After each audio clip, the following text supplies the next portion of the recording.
Hello students, Bangla study with Chitra YouTube চ্যানেলে তোমাদের সকলকেই স্বাগত জানাই। আজকে চলে এলাম নতুন আর একটা নোটসের ভিডিও নিয়ে। এই নোটসটা যদি তোমাদের ভালো লাগে তাহলে অবশ্যই লাইক কমেন্ট সাবস্ক্রাইব করে দিও আমাদের চ্যানেলটা, এবং এই নোটসটা তোমাদের বন্ধুদের সঙ্গেও শেয়ার করে দিও যাতে তাদেরও হেল্প হয়।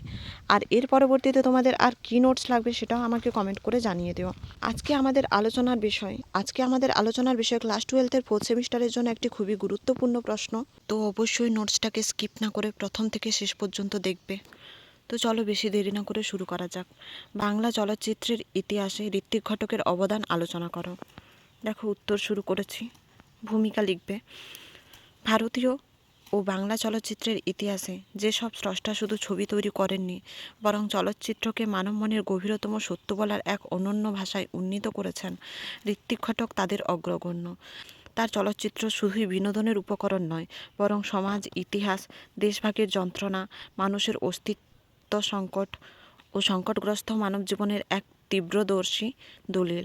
সত্যজিৎ রায় ও মৃণাল সেনের পাশাপাশি তিনি ভারতীয় সমান্তরাল চলচ্চিত্রের অন্যতম স্তম্ভ।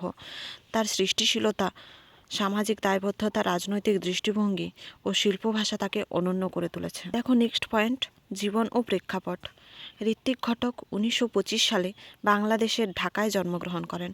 শৈশব ও তরুণ বয়সে তিনি বাংলা সাহিত্য, নাটক ও গণজাগরণী সাংস্কৃতিক আন্দোলনের সঙ্গে যুক্ত ছিলেন।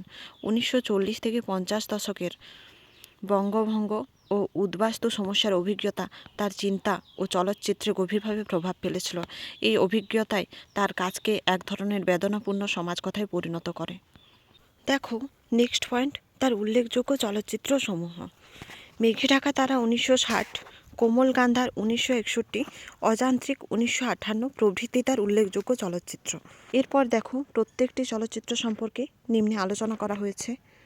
মেঘে ঢাকা তারা 1960। মেঘে ঢাকা তারা ঋত্বিক ঘটকের অন্যতম চলচ্চিত্র, যেখানে পার্টিশন, পরবর্তী উদ্বাস্তু জীবনের সংকট, পারিবারিক টানাপোড়েন এবং একজন নারীর অদৃশ্য আত্মবলিদান কেন্দ্রীয় বিষয় হিসেবে উঠে আসে। কোমল গান্ধার 1961।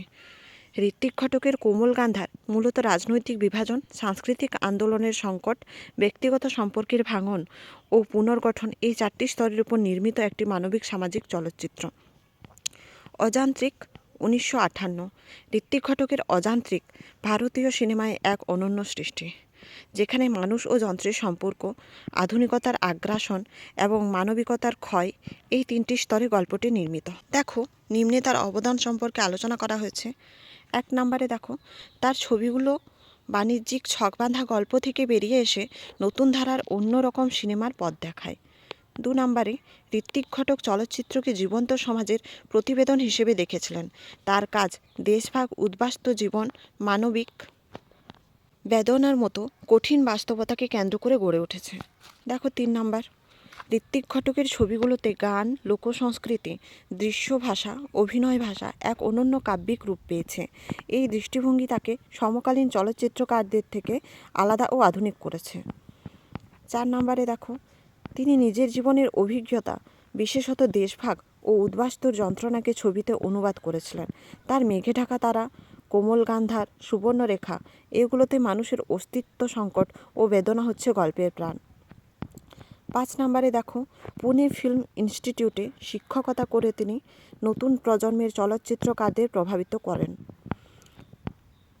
6 নম্বরে দেখো তার কিছু ছবি আন্তর্জাতিক স্তরেও প্রদর্শনী হয়, যেমন অযান্ত্রিক এর ভেনিস ফেস্টিভ্যাল প্রদর্শনী।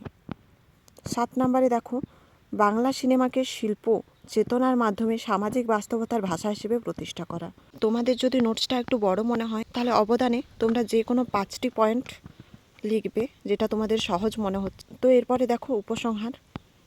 ঋত্বিক ঘটক ছিলেন শিল্পী, মানবতাবাদী, সমাজ সমালোচক ও চলচ্চিত্র ভাষার আধুনিক অনুসন্ধানকারী। তিনি বাংলা চলচ্চিত্রকে দিয়েছেন নতুন শিল্প ভাষা, নতুন দৃষ্টিকোণ এবং এক গভীর মানবিকতার বোধ। তার সৃষ্টিকর্ম প্রমাণ করে সত্য, শিল্প ও মানবিকতার প্রতি দায়বদ্ধতা থাকলেই সিনেমা এক যুগের ইতিহাস হয়ে উঠতে পারে। ঋত্বিক ঘটক সেই ইতিহাসের উজ্জ্বলতম অধ্যায়। এর পরবর্তীতে তোমাদের আর কি নোটস লাগবে সেটাও আমাকে কমেন্ট করে জানিয়ে দিও। নোটসটা তোমাদের বন্ধুদের সঙ্গেও শেয়ার করে দিও যাতে তাদেরও হেল্প হয়। এবং এর পরবর্তীতে তোমাদের আর কি নোটস লাগবে সেটাও আমাকে কমেন্ট করে জানিয়ে দিও। তো এর পরবর্তীতে দেখা হচ্ছে নতুন আর একটা নোটসের ভিডিও নিয়ে। ততক্ষণের জন্য সঙ্গে থেকো, পাশে থেকো। ধন্যবাদ।